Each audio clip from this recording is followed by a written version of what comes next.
First generation lawyer, senior নেই, tension নিও না। দেখো, প্রথমে ডিসাইড করো তুমি এক্স্যাক্টলি কোন ফিল্ডে প্র্যাকটিস করতে চাও। Civil, criminal, high court, district court, ক্ল্যারিটিটা আগে রাখা ভীষণ দরকার। কেন সেটা অন্য একদিন বলবো। তারপর ওই কোর্টে রেগুলার যাও, সিনিয়রসদের চেম্বারে নক করো, তাদেরকে অবজার্ভ করো, তাদের কাছে নিজেকে ইন্ট্রোডিউস করো।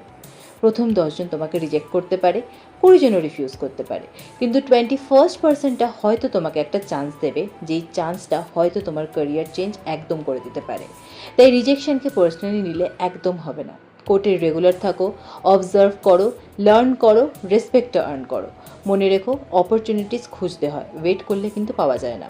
আর যখন তুমি সিনসিয়ারলি কাজ শিখতে চাও, good seniors will eventually come, তোমাকে টিমেও নেবে, হয়তো তোমাকে স্টাইপেন্ডও পে করবে। Don't give up just because you are a first generation lawyer.